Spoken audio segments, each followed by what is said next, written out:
and welcome to the Reasons I'm Broke podcast, bringing you the reasons we're broke, ranging from comic books, movies, TV, video games, and more. I'm Kelly. And I'm Daniel. And I want to apologize off the bat for my voice, guys. I have been fighting a cold for, a week and a half now? Mm-hmm. And it's just no fun. But, of course, I showed up, had to give you guys a good show this week. I'm just going to sound horrible. Sorry. And this episode has been brought to you by Mythicon. Mythicon is going to be next month, September 19th through the 21st at the Doubletree Hotel near SeaWorld Orlando. This is Mythicon's second year. Their main focus is internet stars, but one of the guests that they will have there is Damian Clark, who you would know as Handsome Jack from Borderlands 2. Dan and I will be attending, and afterwards we will give you a rundown of what we thought of the con. Yeah, they are sponsoring the rest of us here at nerdupmedia.com, and they are in their second year, I believe, for the convention, so it's kind of good to see how smaller conventions like this improved based on what happened last year. From what I understand, last year was a really good convention for a lot of the attendees. They had great guests, internet stars. We talked about Linkara last week, and this week, Damian Clark. Borderlands is huge. They've got a game coming up, so this is an awesome way to attract a lot of the gamers. And for those of you guys joining us for the first time, thank you so much. How our format kind of works is we start out with some news and we follow up with our comic book pull list of the week. So we're going to stay in theme with the video games and talk about Resident Evil HD Remastered. Yes, it's a remastering of the first game. Not your 4, Dan, sorry. I know you're waiting for that, so you can play it again for the 15,000th time. This is the one that came out originally on the GameCube, and I think at one point they brought it over to the Wii. This time around, though, it's not coming out on any Nintendo platform. It's going to get sharpened up, cleaned up, only on certain systems. Yes, they will have it for the PS4, the PS3, Xbox 360, Xbox One, and PC. So pretty much everything but anything Nintendo. Yeah, it's a little ironic seeing how it started out on a Nintendo platform, for the remakes at least.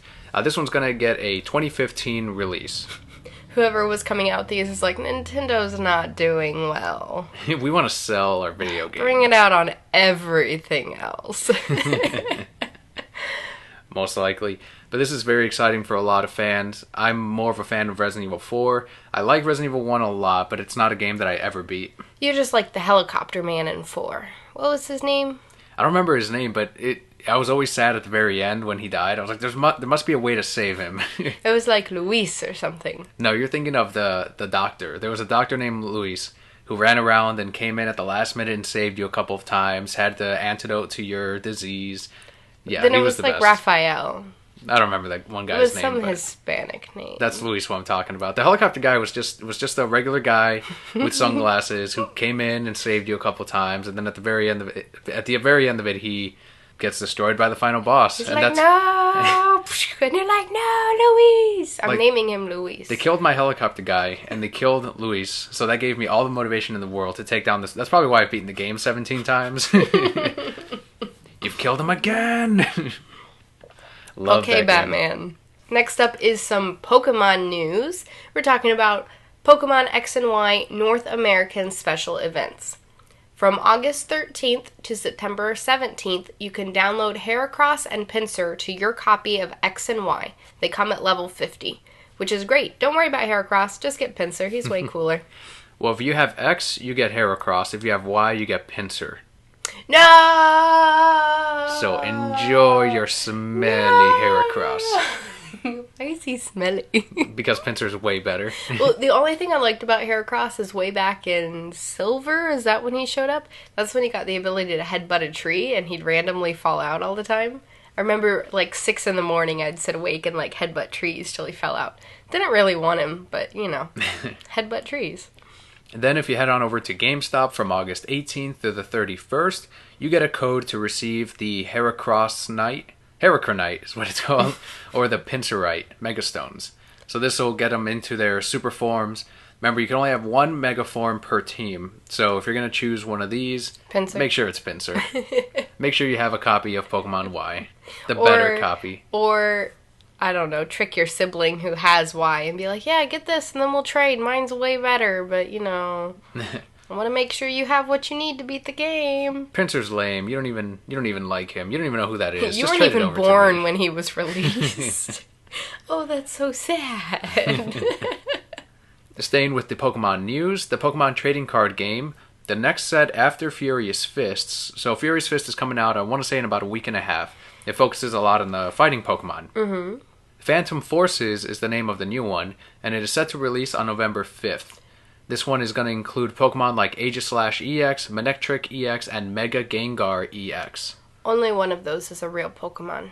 Obviously the Aegislash. No! What is that? I haven't even seen that. I think that's the one with the two swords. Really? Mm-hmm. Oh. The one that just got banned in the video game and people freaked out. Why? He can get his attack up really high and he's overpowered with Swords Dance and all of that. Good, because he's not... So he just dances like... Yeah, and raises his attack and destroys you in one hit. Gengar's the only real Pokemon there. Okay, thanks.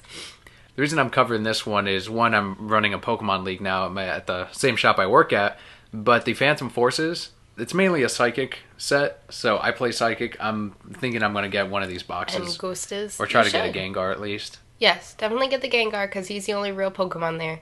I used to use Manectric, too, because he's electric, too, isn't he? Yeah. Okay, then. He's a real Pokemon, too. The sword thing, I don't know. Well, it's better than the key thing, right? Oh, yeah. That looks like... You remember little baby chew toys? Mm-hmm. And they were keys? Yeah. That's what it reminds me of. I'm like, what's this baby chew toy doing here fighting? You can't fight anything. The only time you hurt people is when a baby throws you. And then you're just like, ah, silly baby. Someone did a fan art of Mega, the key one. I don't remember his name. But it's the keys, and then it has the three, like, chompers from Mario. The black chompers that are like the sound like dogs, the chain chomps. Has three of them, and it's like, this is Mega Key Pokemon. He gets three chompers. Chain chomps, not chompers. Awesome. Cannot wait. You said November 5th was the release date? Yes. Perfect. Almost there. Oh, this year's going by really fast. It is. Gross. Moving on to some movie news. Sony Pictures has announced that a Spider-Man spin-off film will be released in 2017. The main character will not be Spider-Man, but instead be a female superhero. I'm thinking Black Cat. I think it's going to be Black Cat. That would make sense. Some people are thinking it's going to be Spider-Woman, but I think who can carry their film more than someone like Black Cat? Right. And Felicia already made an appearance in the second Spider-Man movie. So this will not affect the plans, though, for Sinister Six, which is still set to release in 2016, same year as Batman v Superman. We got a lot of movies coming out. Do they want us to be broke? Well, I didn't see the last Spider-Man in theaters. That one I'm waiting for on Netflix to release, and we'll probably do a review on the podcast. But there is a lot of superhero movies coming out, and people are going in droves to see them all. I think it's great. It's a great time for comic book fans. It's a great time for just moviegoers if they want to be entertained, because these movies are actually not that bad. There hasn't been anything as bad as, say, Batman and Robin. Oh, no. What movie? Or, Batman, I don't know, things like Forever, Daredevil, that kind of thing. For what? Batman what? I don't understand. But Black Cat. I think it's going to be Black Cat. Interesting. I hope it's She-Hulk. It won't be She-Hulk. That's not a Spider-Man character. I can just make stuff up. It should be Doc Ock. Oh, wait, it's Aunt female. May. That'd be great. That would be amazing. Like, we go back and look at Aunt May's past, and, like, she was a wild one when she was younger. And it's played by Sally Field, so she can get back with Robin Williams in the Spider-Man movie. Yeah. As Miss Doubtfire, do the ultimate crossover. Hello! Hello! It's a drive-by fruiting. It's a great movie. But speaking of movies, we did see Guardians of the Galaxy. Mm-hmm.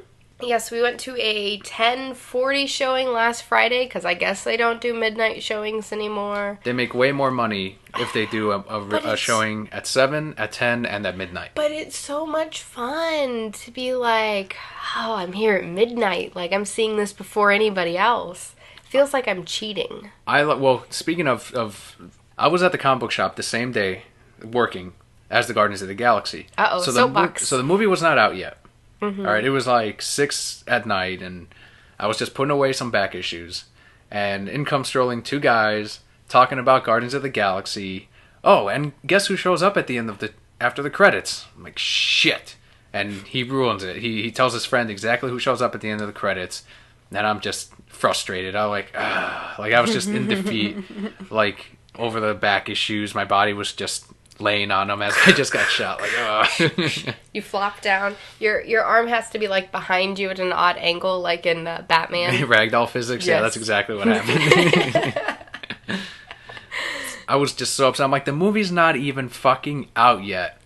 Well, I've avoided like these threads on Reddit with Guardians because I'm sure someone leaked it early, and then in comes someone just blurting out the fucking spoiler. Regardless, and we're gonna jump on our soapbox for a minute. When you are out in public, if you've seen the movie or you've heard, you had it spoiled for yourself, there are lots of people out there who will inadvertently hear. So they don't want that spoiled for them. Don't talk about movies out in public. Wait till you get in your car. Wait until you're in the parking lot and there's 0 people around. Don't walk into a store.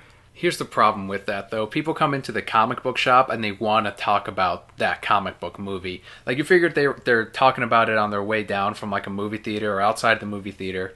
But no, as soon as they come into the comic book shop, immediately they're like, oh, and then Guardians, and then this happened. Wasn't this cool at the very end when this person showed up? And then at the very end when they defeated this, it's like... Be considerate. Wait like a month at least. If people haven't seen it in a month, it's their own damn fault. The best way that one of our subscribers, most of the subscribers that come in and say, hey, did you see Guardians yet? And then I say yes, they immediately jump into spoilers. And I'm like, hold on a sec, not everyone's seen it. This is exactly how it was spoiled for me the first time. And they're like, oh yeah, that's right. But there was one subscriber yesterday who was like, oh yeah, so did you see Guardians? I'm like, yeah. So how about that character that showed up at the very end? We haven't seen that character in a long time, so I'm really happy that they're pushing this character. I'm saying it like this because I'm not sure if someone's seen it. I was like, thank you. Thank you so much. This is exactly what everyone... And then Dan too much fell to ask in love. for, but...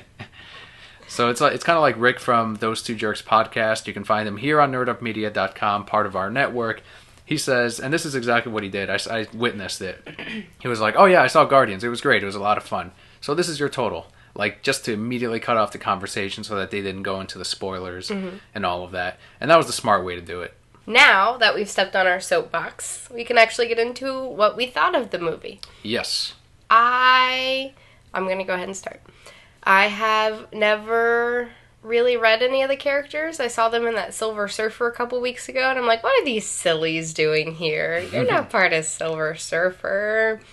I thought it was better than Avengers, but they still didn't do a lot to make me connect with the characters. I also enjoyed it way more than Avengers, but any longtime Broquette listeners know that I really did not like Avengers. No, just tell them you loved Avengers. It's the greatest movie ever. It's funny when I tell people, I'm like, I liked it more than Avengers. They're like, really? And I'm like, yeah, but I also didn't like Avengers that much. So here's what this movie did way better than Avengers did. It made me care more about the characters. It was a better crafted movie. The special effects were about on par. But the problem I have with Avengers, and this is the thing that everyone asks me, and they're wondering, why didn't you like Avengers? All the movies leading up to it, the ones that were connecting to this big film, were not very good. Mm-hmm. The characters were not well written. I didn't really get attached to any of them except for Steve Rogers, Captain America. That movie was great. Same director as Rocketeer. I felt like I was in World War II. Same exact era. Beautiful movie.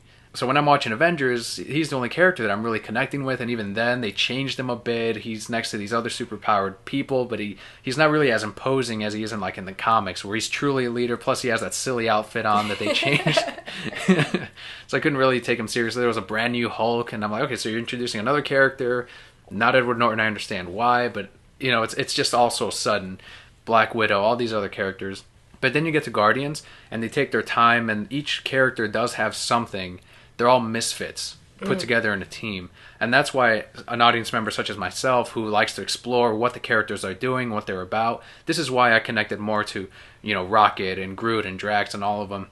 And not so much with Thor and Hulk and only Captain America, really. And Guardians, it didn't take itself as seriously as the Avengers, and it really had way more fun than the Avengers did. And I thought it was a funnier movie, better directed, better crafted, and overall just something that I could really honestly say I can push onto someone else in the comic book store and say, yeah, you should definitely, I would say, check out Guardians. One, if you're not familiar with the characters, you will care about them by the end of this. I agree with that mostly. There's still some Gamora. I don't think she was handled as well as she could have been. Yeah. Because in the beginning you're like, oh, she's this way, but then she's this way, and then her motivation just didn't do it for me. Yeah, for her, there was just one scene where she's just talking about, like, and I'm this person's daughter, and I'm this, and this is who I am, and this is why I'm doing this. It's like, no, don't tell me. Show me. Show me. Exactly. Always show. Don't tell. Exactly. I did want her to end up with Kronos. What was his name? The Grifter? No, not Grifter. The main villain? No, not him either. Thanos? Yes, him. You wanted who to end up with Thanos? No, not Thanos. What's his name? The guy who's like, you're so-and-so, and I'm gonna destroy him. He was in the jail with them. No, he was in the jail with them. Drax. Yes. Is that his name? His name is Kratos, Kelly. Kratos. That was his name. I didn't know their names either. I'm sorry. I knew the skunk, Rocket Raccoon, and Grifter. Yep. I thought that part, the beginning, led in really nicely to the ending. And I think for Grifter's character, he's not Grifter. But anyway, that came full circle very nicely. I loved Groot. Can I take him home with Groot. Me? He's so sweet. I just want to go, no, Groot, and hug him. But overall, like you said, it was a lot of fun. There was a lot of funny parts. I really liked the music in it, too. I think they tied it in really well. That's one thing I'm hearing a lot from the regular customers. They're like, I bought the soundtrack right after I saw the movie. And something else that surprised me is I knew Rocket Raccoon and Groot were going to be the popular ones after seeing this. Even before then, I'm like, this is the merch. We need to order up on Rocket Raccoon. We need to order up on the Guardians comic book. We need to order up on both the Groot and the Rocket cardboard standees because those things are going to sell out. Mm-hmm. Those are going to be the two favorite characters for everyone now. Like, they're going to forget about Avengers and Hulk, whatever the last Marvel movie was that they said was suddenly their favorite character. Now it's going to be Rocket and Groot until I think Avengers comes out next year. It'll be someone else, probably a Division. You mean Martian Manhunter? But I did not expect for people to latch on to Star-Lord as much as they did. Like I have almost as much people ask me for Star-Lord merchandise as Groot and Rocket stuff. Wow. And that surprised me. So that tells me that one, they thought the character was cool and fun, but two, they connected with him with that story that they built with his mother at the beginning and then wrapped it up nicely at the very end. So that goes to show you that they already did something deeper than a movie like Thor or the Avengers. Right. Agreed. Overall, I thought it told a very good story of a team coming together. There wasn't any part where I was like, no, these guys wouldn't really fit together.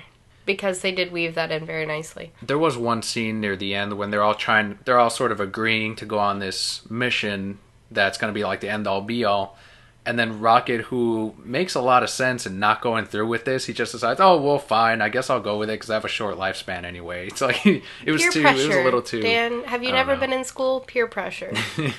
And it's because Groot decided he was going to go too. He's like, man, I can't leave Groot. Oh, see, that's what I would have thrown in. Like, maybe... that would have been good. If they kind of had an extra thing where they took care of one another, like one couldn't really live, that would have made... Like a symbiotic relationship? Yeah. I think I would have... Little improvements I would have done here and there. But overall, it was a solid movie. Yeah, agreed. Definitely go see it. On to our DC news. This is going to pertain to the TV shows and the movies.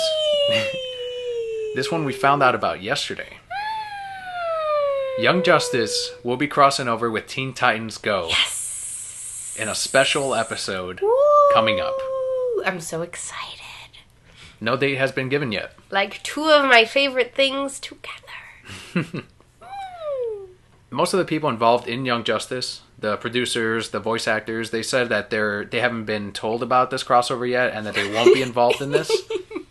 So people are thinking it's going to be a sillier take on the Young Justice characters as well as the Teen Titans Go ones. I'm thinking it'd be funnier if they used the designs from Young Justice and put them in Teen Titans Go, but I think they're going to get redesigns to fit into the Teen Titans Go universe. We'll see. Overall, I think it's going to be good. I love Teen Titans Go because it's so funny. I know a lot of people hate it. They're like, it's not like the original. I'm like, no, it's not, but it's fucking hilarious. I get that all the time. I'm like, I want Teen Titans. All right, so you want Teen Titans comics, Teen Titans Go? We've got a bunch of those. No, the original. Oh, the original. Come over here. Like, here you go. Here's the original Teen Titans. And they're like, what is this? No, that's not the one from the... Where's Raven? I'm like, you said original. I think Young Justice had a great cast that would definitely lend itself well into Teen Titans Go. But Kid Flash is gone. Right. Is he still going to be gone? I don't know. He'll probably be in there. I hope so, because that was so sad.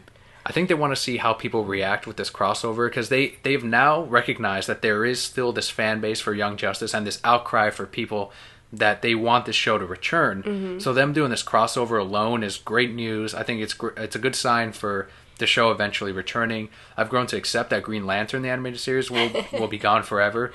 But, you know, at least one of the shows that people really enjoy may be coming back. Poor Razor and Aya. I won't ever see them get back together. Oh, they got back together, though.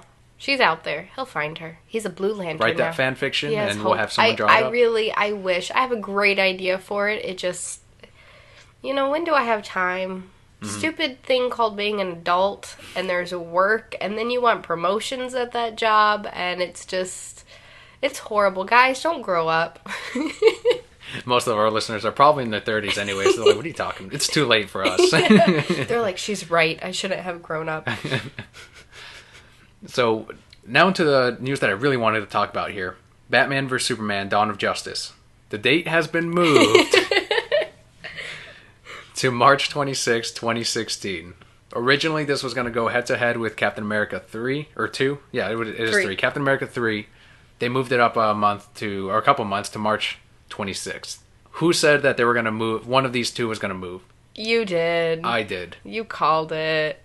They're not stupid. These two studios are not stupid. And I've said this before, so a lot of what I'm going to say is a repeat of a couple of episodes ago. They would be cannibalizing their own profits, taking from one another, if they actually opened on the same weekend. If one of them moved, they maximized their profits. And it didn't matter who moved, one of them was going to. And the reason I think it was Warner Brothers initially that moved it over to that Captain America 3 release date was so that people talked about this and people talked about the movie, and it worked. And I think it was you that mentioned, like, who's going to remember the fact that one of them moved their date to the other? No one. Once the movie comes out, people are just going to watch it. They're going to give their money to these movies, and that's going to be it. So that's what all this is. This is all a part of the hype. And now that Batman vs. Superman is moving up earlier, I think that's great news. One, it's not going to be super crowded at the theater with both of these giant movies coming out. Mm-hmm. But two, I get to see it sooner. We can see it 14 times before Captain America 3 comes out, and then we'll just see it once. Assuming it's a good movie. Like, we're just, who knows? Oh, it'll be a good movie. I'm not worried about it. But yes, I thought that Captain America was going to move theirs. But good for DC. Warner Brothers?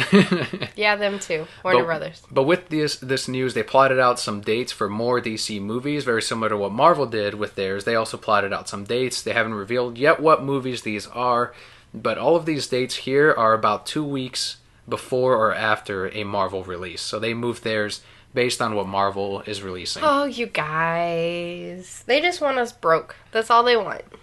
So in 2016, we have 2 dates. The first one being March 26th with Batman vs. Superman. The second one being August 5th, 2016. Some people are speculating it's going to be Justice League because they are filming Batman vs. Superman and Justice League back-to-back. I don't think it'll be that soon for Justice League. I think that would be a Shazam movie.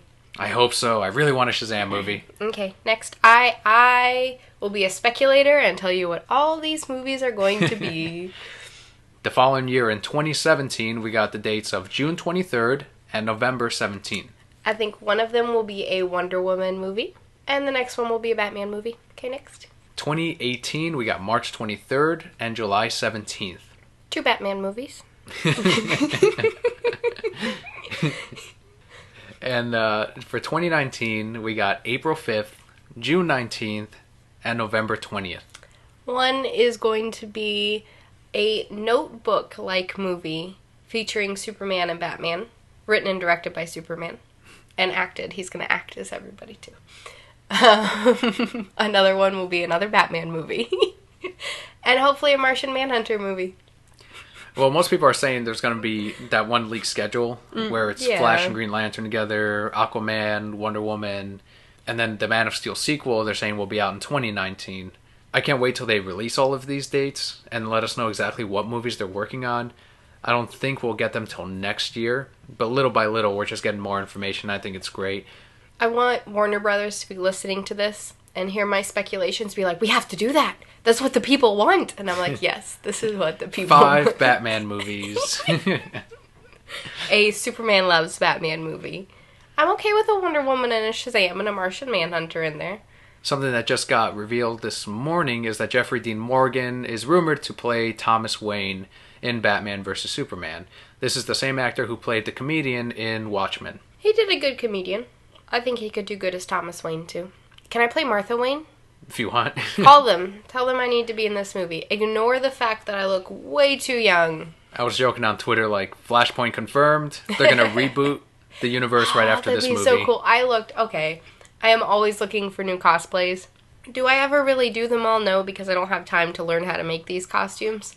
But how much fun would a Joker Martha Wayne costume be? So much fun.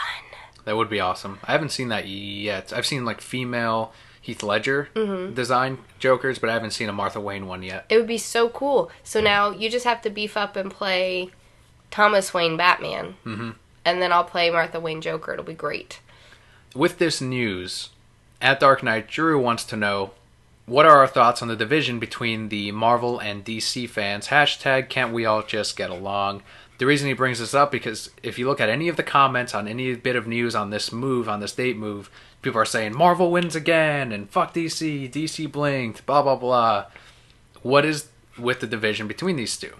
I think we can relate this to all kinds of things. The only thing I can think of is Pokemon the first movie, when they're all fighting and punching each other, and they're playing that song that makes me cry every time. But I think they're just being silly. You're just... They didn't blink. DC actually won. Warner Brothers won. Because they moved it forward, so they're going to get all your money first, and you're going to be out of money by the time we get to Captain America. People are going to see both. It's very similar to the whole Xbox and PlayStation thing. Everyone's got their favorite. It's people act as if they're being personally paid by Marvel or DC or Sony or Microsoft to defend their own brand. It's like, how's that paycheck, buddy? Like, you're not getting paid by anyone.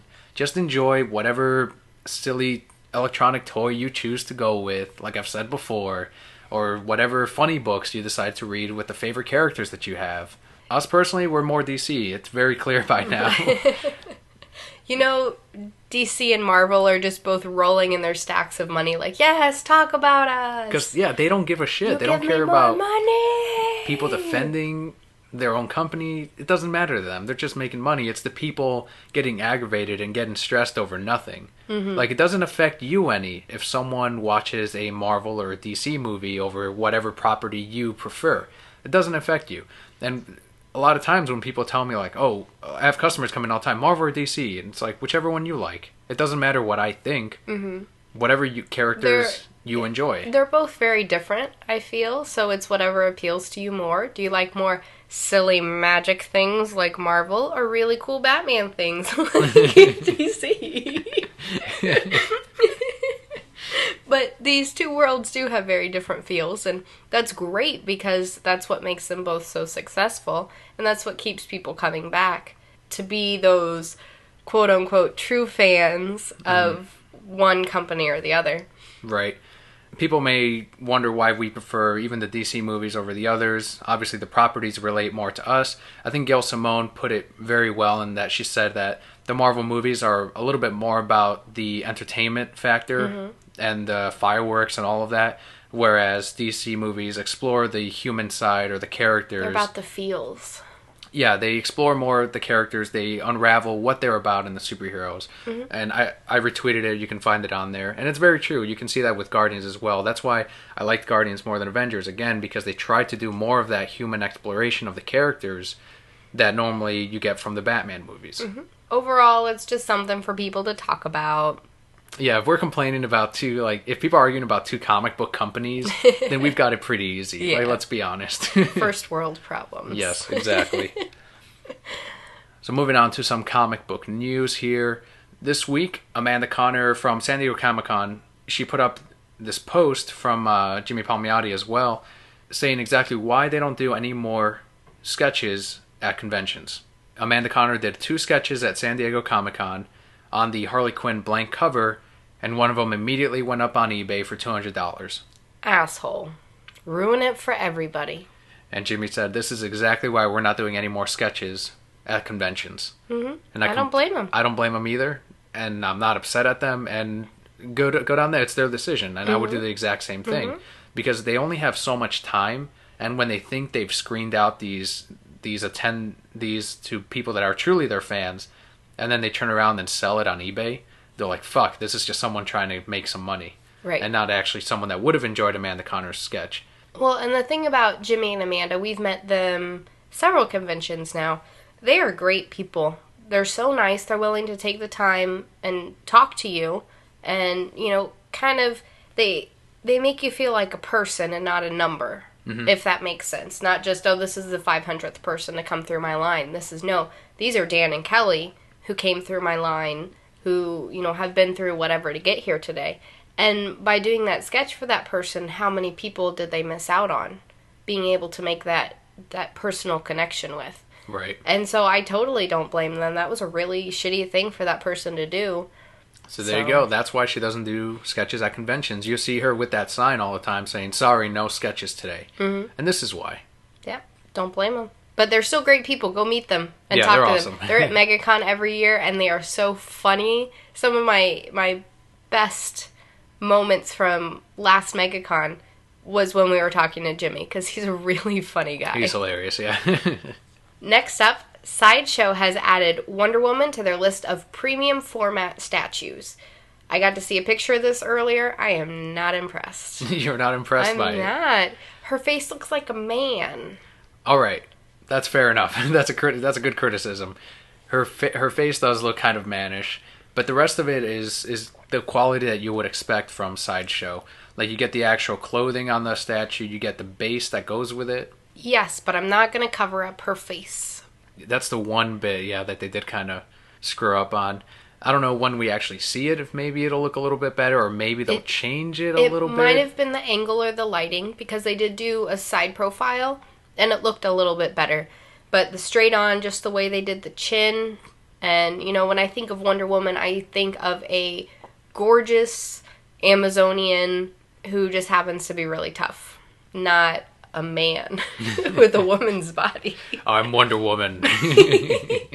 Now, if they made, do you remember Beefy Misty? Yeah. If they made him in the Wonder Woman costume, then I would buy it. With a full beard. And yes, he has to have, like, hairy legs, too. It'd be great. Amazing. I've seen the Superman premium format and the Batman one. We have it displayed at the shop right next to each other on two display cases. They look amazing. Mm-hmm. Like, once we get that Wonder Woman in, we're going to try to put all three, put the Trinity together. That'll be awesome. It'll look so great. So I'm personally excited for that, because we'll finally complete the Trinity. But the Superman one looks so good. It's got the actual cloth costume, and his face kind of looks more like the Alex Ross design. Okay. It's a great statue. Mm-hmm. So I think if you're a fan of Wonder Woman or any of these three, if you're getting the other two statues also, Wonder Woman will complete up your collection really nicely. After the Wonder Woman, who do you want to see them do a premium format of? Have they done Harley? They've done a Harley, yes. Have they done Hawk Girl? I don't think so. Do Hawk Girl. Hawk Girl would be cool. Or Martian Manhunter? Yeah, Martian Manhunter. Or Shazam. Do Shazam. With the hood and everything. Yeah. Oh, that'd be so cool. All right, Shazam's what I want next. Some more convention news here. Kevin Conroy, Batman himself, will be at Tampa's The Cartoon Convention this year, November 8th through the 9th at the Tampa Convention Center. That's a Saturday and a Sunday. So exciting! Kevin Conroy has not been this close to us. Ever. He's always in New York. He's always in San Diego. He's probably in a plane flying over us sometimes. Hi, Kevin. He's never this close, and then he's just right above. Like, he's like driving in his car outside. Like, he's got a summer home in our neighborhood. He's our neighbor. He knocks on the door for eggs later. When we don't recognize him, like, oh yeah, here you go. So anyway, Kevin Conroy. I do want to give thanks to Twitter follower and listener at Evangelisterine for showing me exactly where Kevin Conroy was listed on the site. You had told me about a week ago that he was going to be there, but we couldn't find him on the actual official website. Not even a week ago. I think I told you like 2 days ago. Because I was attacked at work and told he was going to be there. Nice. And I was like, I can't find him on the site, but he's supposed to be there. And then we got all excited. One or both of us will absolutely be there.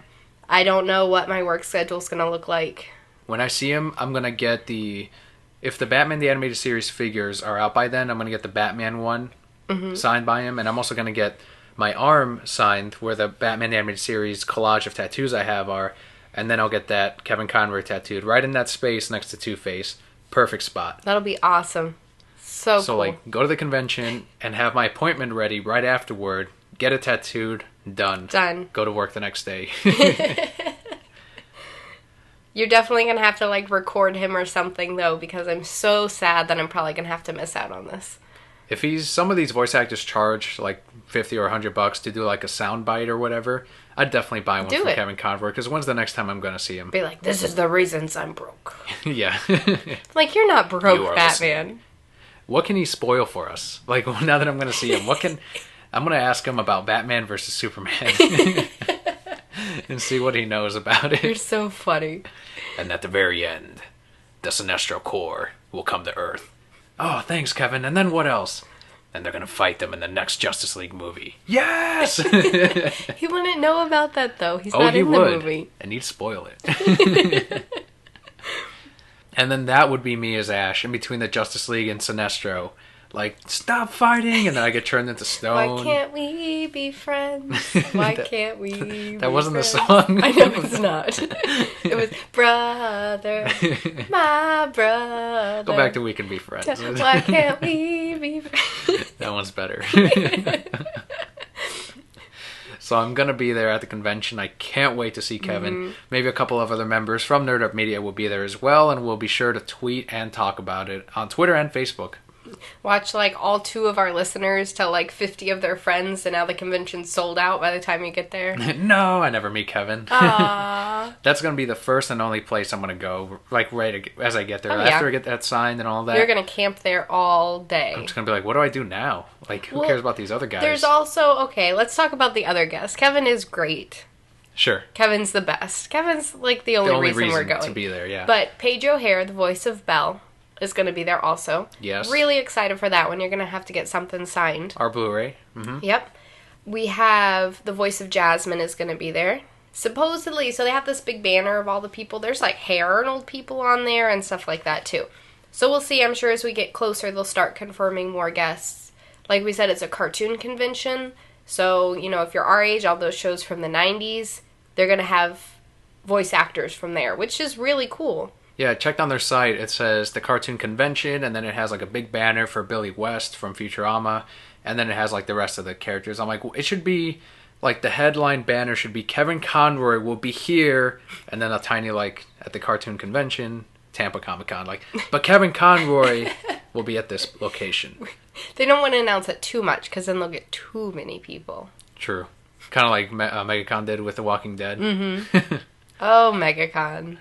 Before we move into our comic book news, we do want to thank and talk about our second sponsor for nerdupmedia.com, as well as the reasons I'm broke. This is Hero Crate. It is a great service. It's a monthly mystery box pertaining to a hero that you pay for every month, and it comes with some really, really great merchandise. $50 worth of merchandise, and you only pay $29.99 for it. What exactly is in this crate? You get a custom t-shirt for the crate, based on what you got in the box. You get 4 to 6 hero-themed mystery items. You get a chance to win next month's crate for free. Awesome. And again, how much does this cost? $29.99.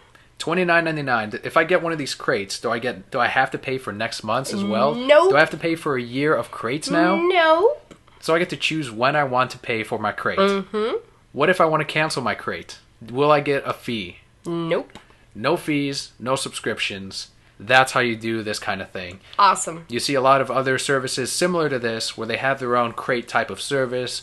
This one is more pertaining to people like us, to the brokettes out there, to the rest of the listeners and viewers on Nerd Up Media, because it's not going to be stuff from all kinds of pop culture. It's going to be mainly pertaining to comic book things. And that's the kind of stuff that we enjoy. That's the stuff that's blowing up right now. So HeroCrate.com is where you go to get your crate. Again, $29.99 for your crate, $50 value.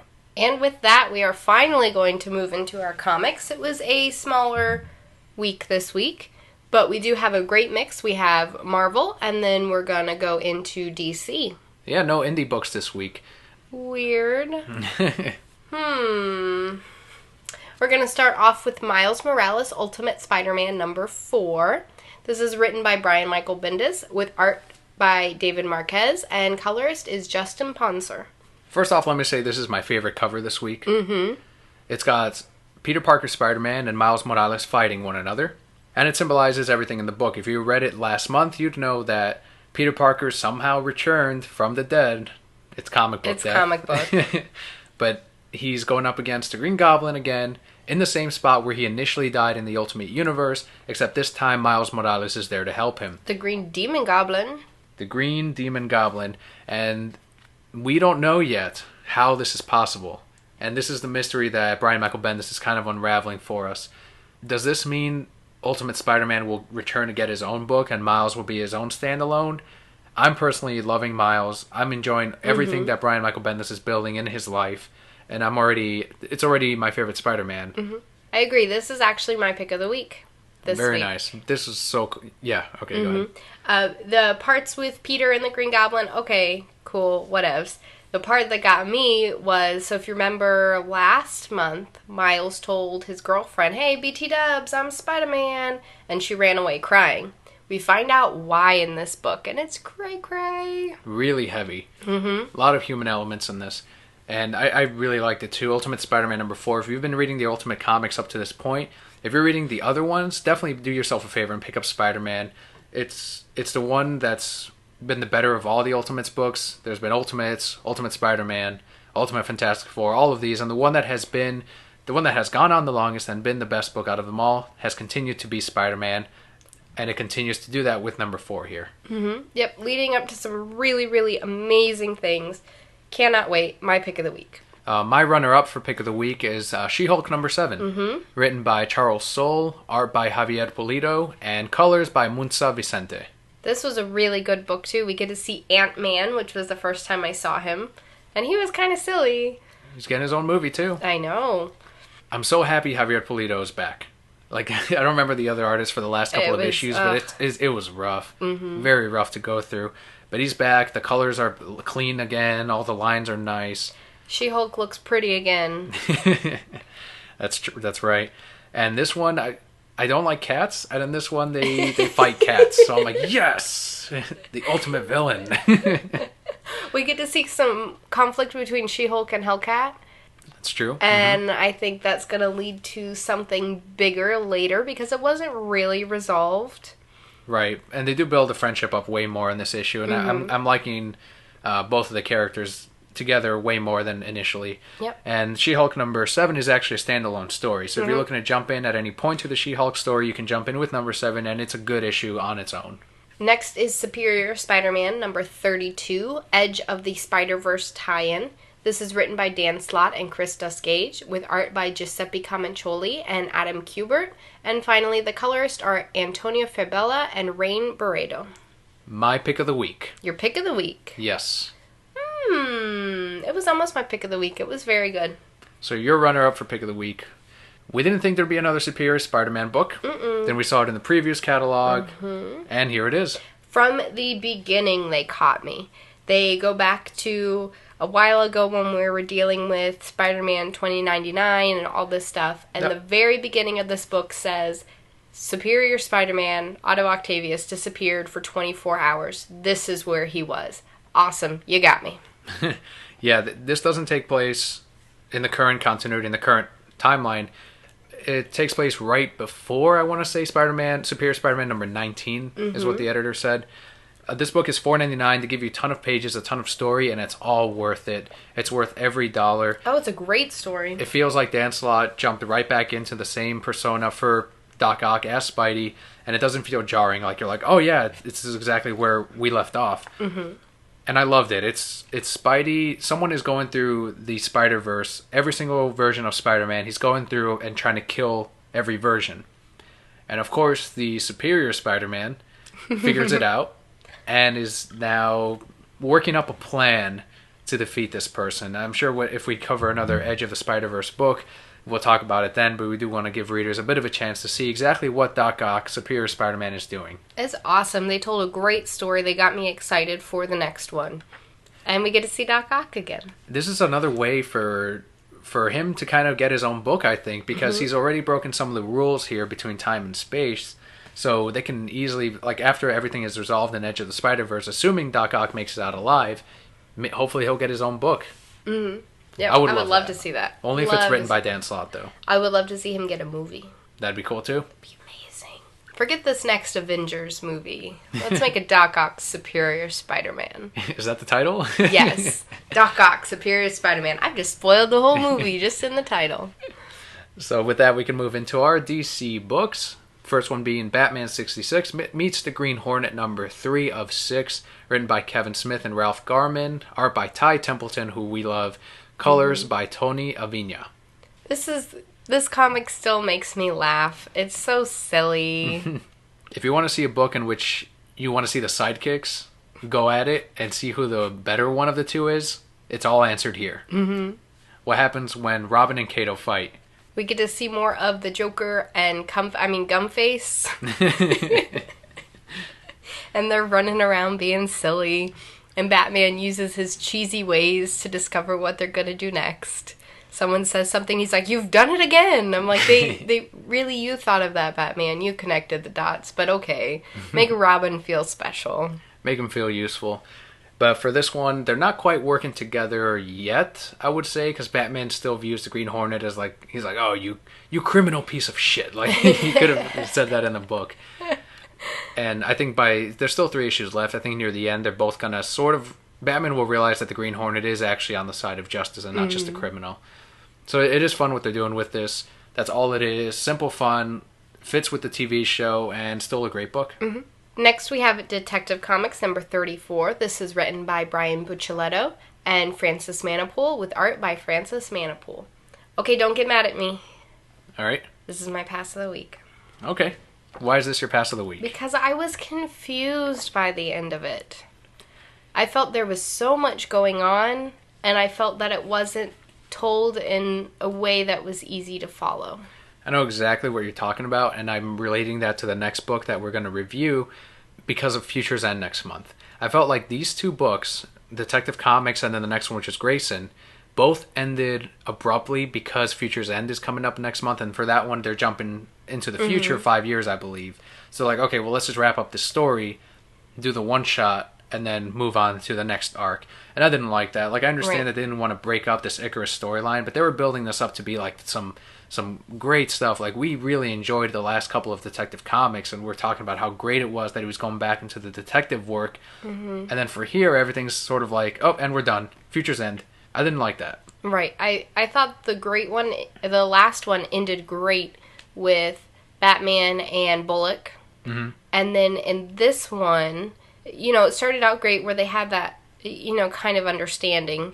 And then you have this and this and this and this and this. And this guy's here. And Batman's like, "Oh, I had him a while ago." And I'm like, you did? All the stuff they were talking about, I didn't remember any of it. How the villain got his comeuppance in the end just didn't really make sense to me.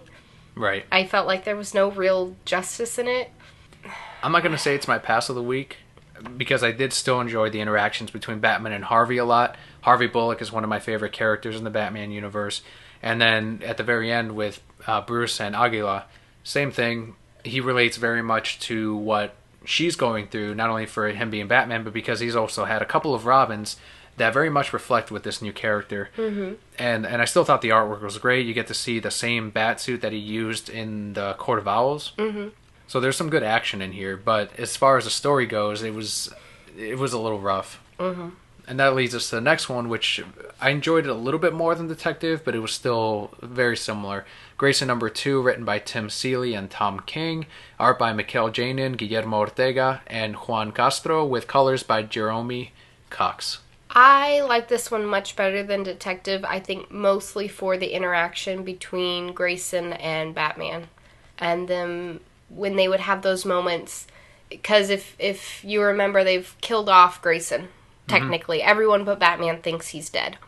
So he's having all these moments where he's like, "How's Alfred taking it? How's everyone doing? Do you remember the time where this happened?" And you get to see those little sweet moments between Grayson and Batman. And I thought that's what made this book for me. Not so much all this whatevers he's doing. Yeah, I still like the secret agent aspect to the book. and I like that they're introducing new organizations, new villains. One of the characters here who actually harms Grayson at one point, but then she ends up becoming an ally near the end of it. I thought that was really nice. And the way that Batman is having Grayson infiltrate Spiral, I think it's really interesting because you're seeing this from an author who used to do this kind of work. And you can tell that everything here, like, this might have happened. Like, he might have gone through something similar to this. Right. And I do like that escape from the Gotham Batman universe, but not completely, because we still have the connection, like you said, to Batman. So I still enjoyed Grayson number 2.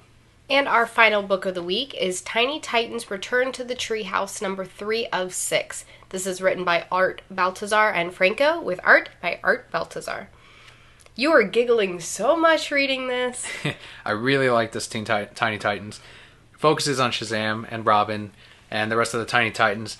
The way that they abuse Shazam's power is hilarious. and the fact that I listen to Art Baltazar and Franco, their podcast, a lot of their humor is definitely in here. So when you see, like, when you're in this special place and you say Shazam, you can turn into whatever. So they make Shazam turn into like a hot dog and a milkshake and a banana and all kinds into Catwoman at one point. It's so funny. I was laughing so hard at this. They make fun of Shazam, but in a nice way, and they have the rest of the characters kind of take part in that too. My favorite was the old wizard. They're like, "Is he your grandpa?" And he's like, "He's not my grandpa." And then he's like, "Okay, kids, let's go get ice cream." And they're like, "Are you sure he's not your grandpa?" It was really funny. I really liked the book. Great for kids, great for adults, great for Shazam fans. It's only $2.99. Well worth it. And that will actually do it for our podcast this week, guys. Just to reiterate, my pick of the week was Miles Morales, Ultimate Spider-Man number 4. And mine was the other Spidey book, Superior Spider-Man number 32. Good week for Marvel this week. I don't think we've ever both had a Marvel pick. I don't think so either. Usually you'll like Silver Surfer and I'll like Batman or whatever.